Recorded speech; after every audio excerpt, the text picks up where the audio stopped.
Welcome to Charity Therapy, the podcast where we explore the ups and downs of the nonprofit sector and answer your burning questions. I'm your host, Jess Birkin, owner of Birkin Law Office, and I'm excited you're here. Imagine hanging out with me and my super smart, funny nonprofit expert pals. You get to ask them anything about your nitty-gritty nonprofit life and get their wisdom for free. Whether you're a seasoned pro or just strapping on your nonprofit boots, we're here to share stories and remind you you're not alone on this journey. So get ready to join the conversation and bring me the tough questions. I ain't scared. Ready to rock? Let's dive in. Hello. Welcome to this episode of Charity Therapy. Today, I am joined by my new friend, Megan Fuciarelli. She is the founder and CEO of US2 Consulting. Megan works with nonprofits, of course, that's how we got connected, and she helps them stay true to their values even when they're facing pressure. Megan, thank you so much for being here. Thanks for having me, Jess. I'm super excited. Now, where in the world is Megan? Where are you located? So I am based just outside of Detroit, Michigan, but we work with people everywhere, but based just outside of Detroit. Love it. Same here. I'm, sitting in Minnesota, but helping people all over the place. I feel like my football team and your football team, my football team growing up anyway, the Green Bay Packers from Wisconsin. Oh, and okay. the Detroit Lions. We have like some beef. We do. It has, the Lions have a very interesting history. And when you talk to people from Detroit, you ask if they are always Lions fans or just recently Lions fans. Because, the phrase around was the SOL, same old Lions, because they do really well and then they bomb. And the last couple of years, we've been doing pretty well. So, yeah. See, that's how we talk about it here in Minnesota, because the Vikings are very hit or miss. But we don't do that in Wisconsin because we're loyal to the core, to the Green Bay Packers, no matter what kind of season they're Absolutely. having. But I'm telling you, in Detroit, there are some stay true, loyal fans. But most of the Detroit Lions fans are fair weather fans, and it's horrible. No, it's true. It's true. Yep. It's true. It just shows what can happen when the fans actually own the team. I do think that is what makes the Green Bay Packers very cool. Oh, yes, I would agree. Yes. Well, I have a sinking suspicion that nobody that's listening to this podcast gives two wits about football. So let's dig into what we're actually going to talk about today. And before we get started, we're recording this in 2025, and you are working in sort of the diversity, equity, inclusion space. And I got to believe that that's like a really interesting space to operate in right now, with all the executive orders and all of that. And there's just I know from my experience, there's a ton of fear and a ton of misinformation that nonprofits are sort of absorbing or generating or just in their brains coming up with about what's allowed and what's not allowed. So what has it been like for you this year? Oh my goodness. So this year has been kind of a challenging, but also invigorating time. So I say that where it's been very energizing because there are people who are hungry for that genuine connection and they see everything that's happening in our socio-political climate and they're like, we need to do something. And on the other side, like you said, there's a lot of the fear and people are really worried about some of the legal constraints and the misconceptions and the rhetoric around some of those legal constraints and just trying to understand how to navigate with that care and concern and empathy and also being mindful of any potential legal ramifications. But I will also say that we've gone through similar situations like 2025. 2020 was a difficult year. 2016 was difficult. So it's been kind of ebbing and flowing. I've been in this space for a really long time, but 2025 has been especially dichotomous. Yeah, interesting. Okay. Well, with that, I guess you can figure out that I have a DEI related sort of question from a nonprofit. Are you ready to dig in on this? Okay, I'm hoping I'm ready. Sure, let's make it happen. I hope so too. All right, here we go. This is what the listener writes in and says. I'm the executive director of a national nonprofit with employees all over the country. Most of our employees work virtually, and a big focus of the last several years has been improving the culture and community of the organization.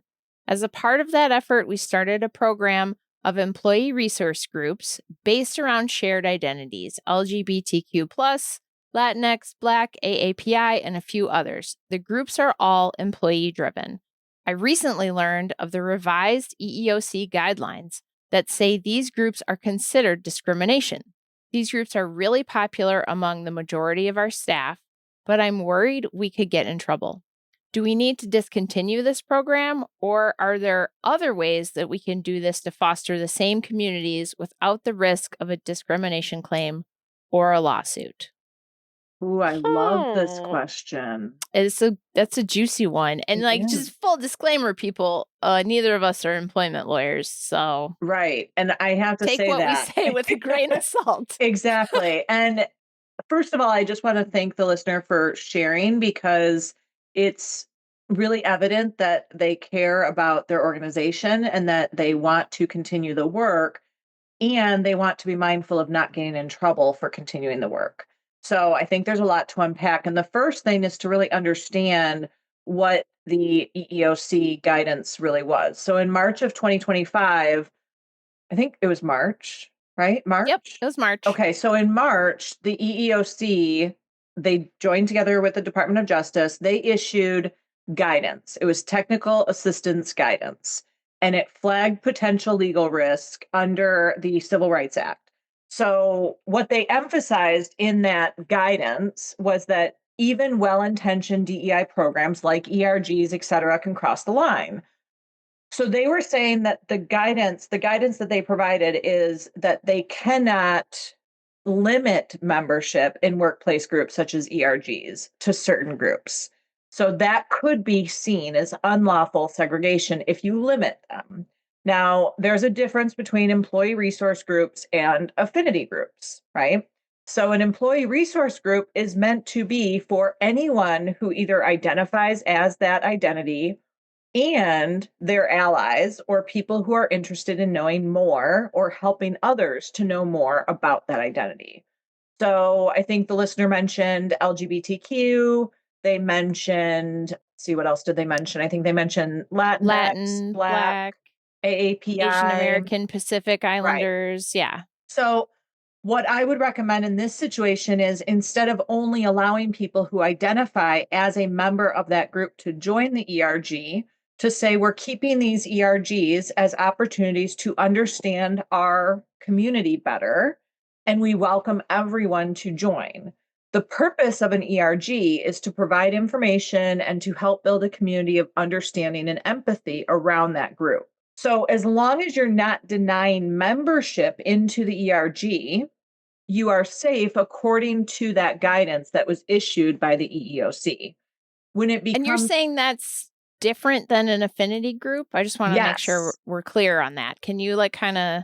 Yeah, so an ERG is meant for anyone who wants to learn. The purpose of an ERG is for education. That's the purpose of it. The purpose Hence of the resource. Exactly.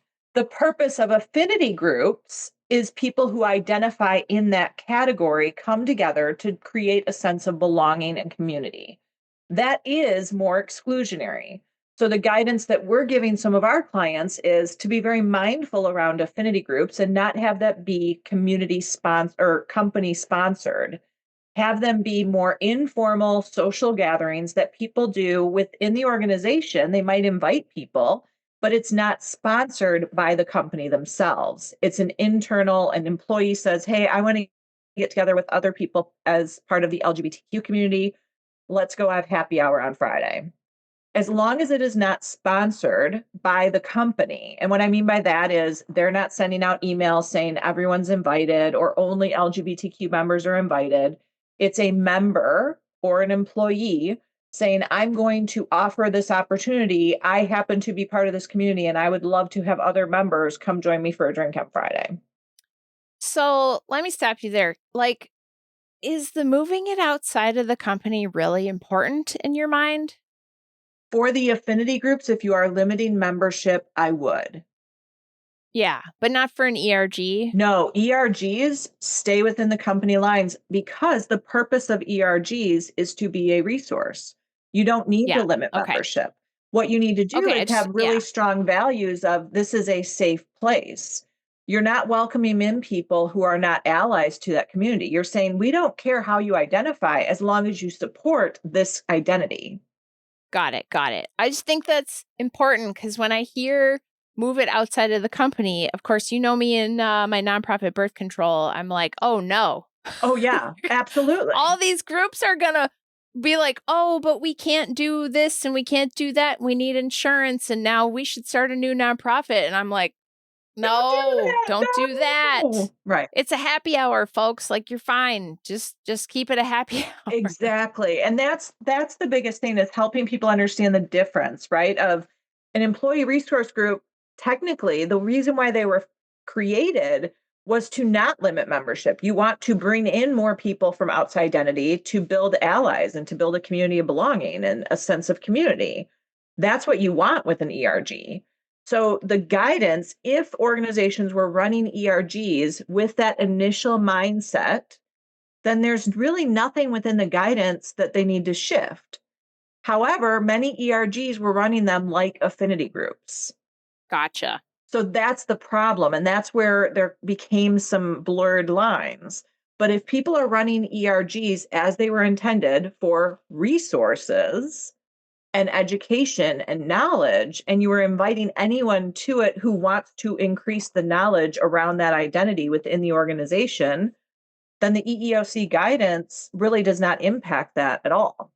So this is what I'm hearing is this is a good time to look at whatever documentation you have around your employee resource groups and double verify the language around it. And, if this is something that maybe you have a poster hanging in the cafeteria, or you have it posted in your online procedures place where people go to look at things they can do at work. We need to make sure that those documents are updated or already, maybe they already say, this is the problem with question is we don't really know. Right. We don't know whether everyone is invited and they're just not showing up, or whether they are exclusive because they say they're exclusive, or whether, there's not enough information here. But for anybody listening to this, it sounds like we need to go in and make sure, like, whatever our notices to the employees are, whatever our internal policies are, that we're making it clear that people can join regardless of their own racial identity. Correct. Racial identity, sexual identity, yeah, religious identity, etc. Yes. Yeah. Okay. Well, I love that answer because, people get they hear half of it, and I feel like people are not going out and reading all of the information. They're just sort of like taking the snippet. And so this, again, like, I feel like I've said this on a lot of episodes recently, is like, you need to go in and really read the official government documents, whether it's an executive order or new EEOC guidance. Don't just react to something that you saw on social media or LinkedIn or whatever. Like, let's get the real answers here. And for this organization too, it is a little bit concerning to me that we haven't met with HR yet. Like, I'm like, wouldn't HR have some sort of thought process into this? In your experience, would you say that that's accurate or no? So what I will say to that is DEI initiatives, ERG initiatives, supplier diversity initiatives have all kind of undergone a lot of transformation in the last few years. Some of them are nestled under HR, some of them are not. And if this work was part of the core values of the organization, it's not necessarily HR. If it was an initiative for recruitment and retention, then it was. So it's looking, again, like you said earlier, it's looking at, why did they create ERGs in the first place? Did they create ERGs for a sense of community?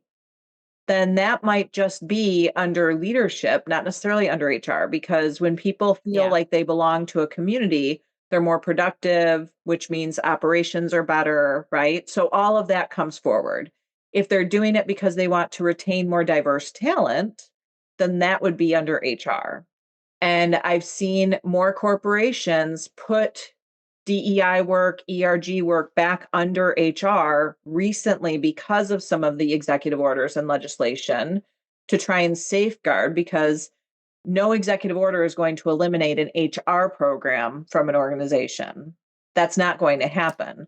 So they're using that Right. as a safeguard, and they're moving supplier diversity into procurement, right? And Yeah. they're moving corporate social responsibility into public relations, right? So they're Yep. moving some of those pieces that have a rhetoric of fear or a misnomer around it into other categories that they know are more quote unquote safe. Yeah. Pro tip, folks. If you're listening to this and you're big enough to have all those departments, yeah, I think it jumps off the page to me as like, hey, this is Equal Employment Opportunity Commission guidance Mhm. that sort of smacks of employment stuff. Absolutely. Yeah. And HR is not even a factor in this listener's question. So I'm like, whenever something comes up that's like a legal employment thing, I'm like, did we run it by HR? Did we call our employment counsel? Because it would be, if this listener doesn't actually, my concern is actually that they don't have HR. That That's an that they're interesting, yeah. well, just based on my experience, I've worked with plenty of clients who are on the precipice of like Family Medical Leave Act compliance that still don't have an HR manager, right? They're like 49 employees, and it's the COO or the person who used to do membership or something like that just gets like, hey, this is your job now. And they're not officially trained. Just want to put that out there. If you're a national organization with employees in a multitude of states, that's a very complex human resources challenge that you're going to be Mm. dealing with at any given time about any given issue. And you should probably make sure that you have dedicated human resources, whether that's a professional employer organization, a service, a fractional HR executive, something. Because That's a that's, to great me as the point, Jess. lawyer, Yeah. that's like my little like, how come they didn't mention talking to HR?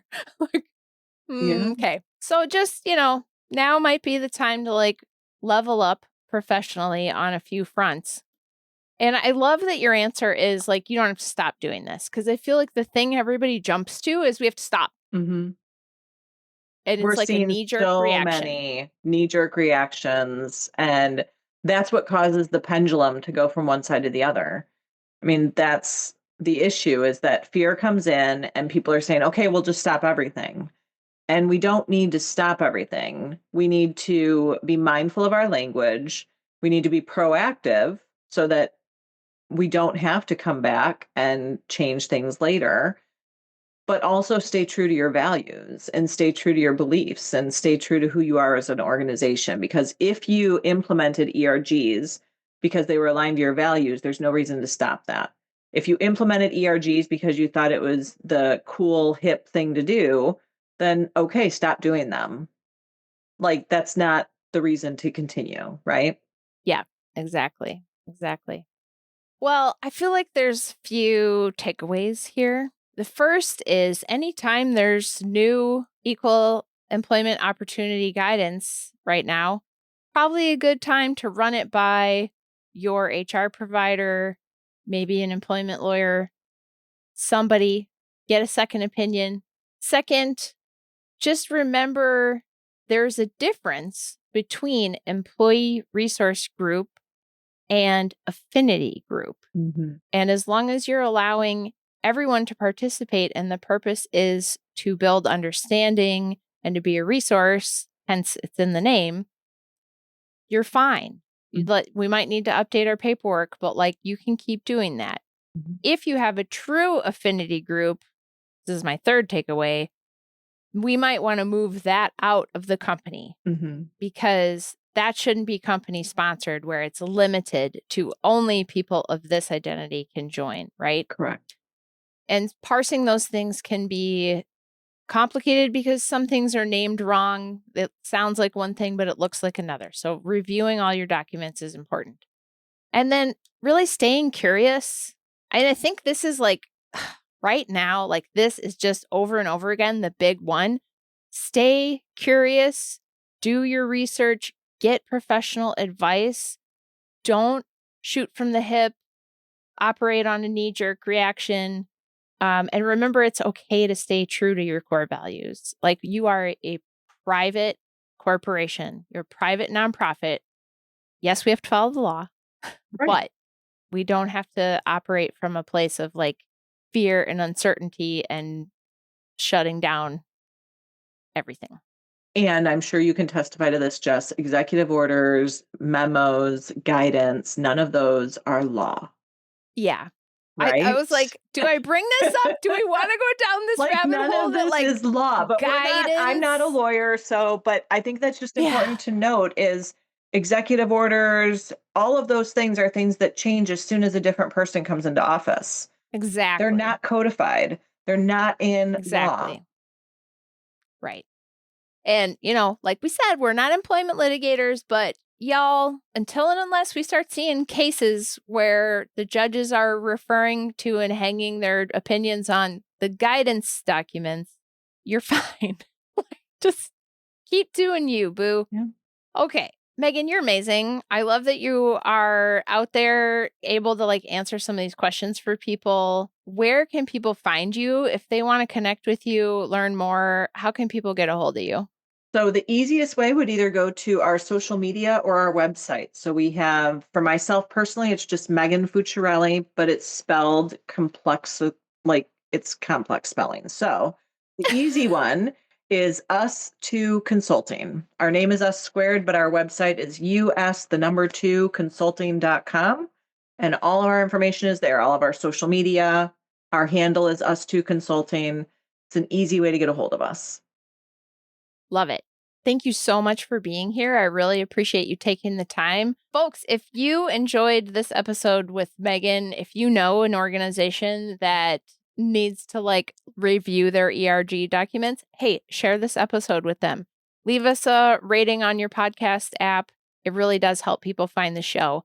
If you have a question or a story to share, please do send it in. I will keep it anonymous. Send me a note online at charitytherapy.show. And as always, thank you for listening. Thank you so much for having me, Jess. Yeah, it was a pleasure.